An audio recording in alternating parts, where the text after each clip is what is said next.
brakes cut.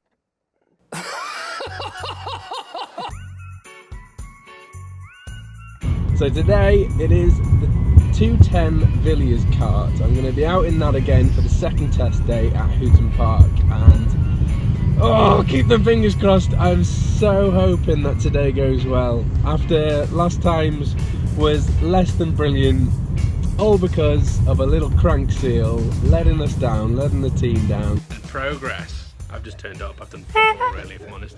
Engine's out. Engine is out. Where's the engine? So what happened with the engine was it totally ruptured and blew up. There's a massive hole through the crankcase. Right, I might be lying there. So what I didn't realise at the time was obviously on a 2-stroke and like a 4-stroke, what happens is if this seal's gone on the crank, you'd imagine us knowing what we're doing with 4-strokes, you'd be like, well, what the hell has that got to do with it acting and running away and acting like a second throttle? Well, actually what happens is you're feeding air into the low compression zone, and that's transferring up to the high compression zone, which you can see on the head there. So the transfer ports are there and there. Exactly. That's exactly what they do. So they suck in the air from the low pressure zone into the high pressure zone on top of the piston, and then out the exhaust. So obviously if you've got a leaky crank seal, that's acting as a second throttle. So even when your actual carb throttle is closed, you'll have a second throttle here feeding air in, and that's why the engine was running away. Interesting to me. You probably think it's boring as shit.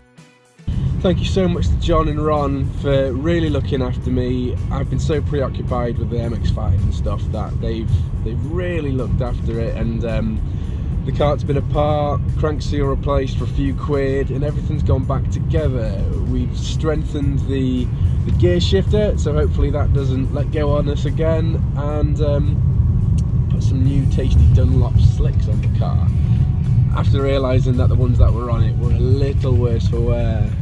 Although I'm saying that, it's bloody greasy and horrible today, so I'm really doubting we'll get to use them. But at least I'll get to see what a set of wets feel like. Other than that, just overall checks and more tailoring the kart to me after the few laps I did get. I noticed that the clutch pedal was far too far away from me. I was having to really extend my legs, so hopefully that's going to be good today. Again, keep them fingers crossed. We'll get over there, unload everything and crack on.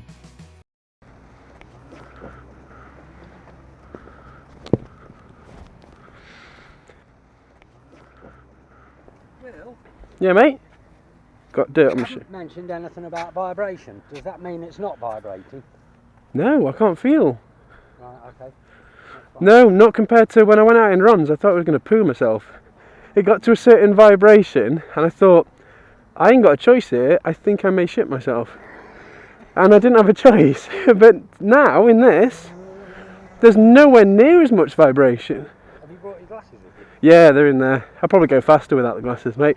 Brake later. Won't see the apex or anything.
Brakes cut. Yes. So nicely getting on with my thing, and then put my foot on the brake and nothing happened. It went to the floor. For the most undramatic crash ever. It looked good, mate. It looked so pitiful. So, very dirty chassis. What's actually happened is the whole rear axle's moved. The whole rear axle has shifted, and that was it. Game over. At least we got a witness mark, so we know exactly where to put it. So we need back. to knock it back over. So basically, this is why when you buy a car, you then need to take it to parts and then rebuild it. Floating discs are one thing, floating axles are something quite different. Yeah, especially in something like this. Yeah, that's gone a long way, that has. But it's still turn, alright?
It's lean, but it hasn't seized. So it's definitely not we're seized, seeing has if I it? fuck the engine. No, the carburetors That's fell lovely. off, that's It's it. lovely. Yeah. But it went up Yeah. to 213. The But thing- as it's no. gone off, it's reacted so quick. I think we were on the edge there. That's all right. Well, that's lovely. No, it was How all are right. you looking? Just on here. All around there. Is that okay? Yeah, that's fine. We're all right, are we? Let's have a look. There's no issue with that whatsoever. Just. The ring's free. That's gonna be hot, mate. I know, that's why I did it quick. The ring's all free. The ball's okay. Yeah, go on through there. Right, winner. Chicken dinner. Job. So there we go. That was it. We decided to call it a day.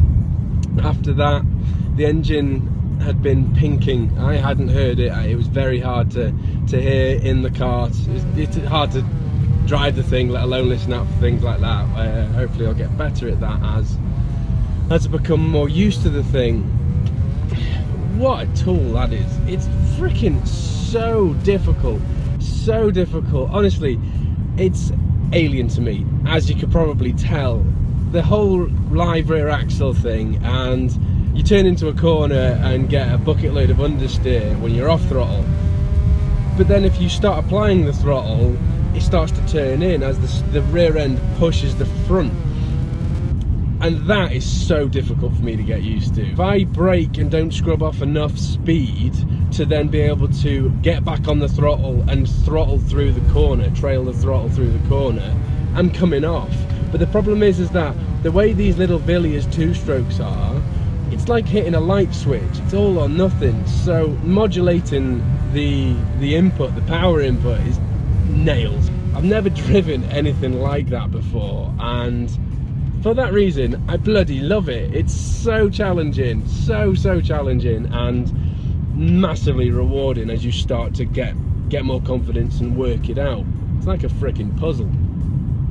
So no, we did call it day after that. It may appear like I didn't get many sessions in again, but before the ones we filmed, I had a few kind of installation laps, and the horrible buggers made me do my first session on some brand new slicks in, as you can see, absolutely torrid conditions. But it was worthwhile doing, bedded in the slicks nicely, and then we got onto the wets, and what a difference. I actually had something to work with then. Unfortunately, on the first few sessions, I went through 2 of Ronnie's gear shifters, so we actually bodged one together with a Halford socket set.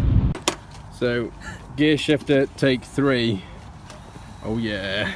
This gear shifter sponsored by Halfords. And then a coil fell off and stopped me in my tracks.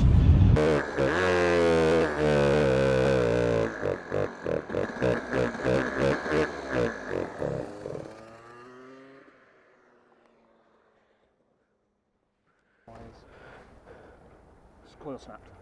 Other than that though, brake failure and a carb coming off, it was a faultless day.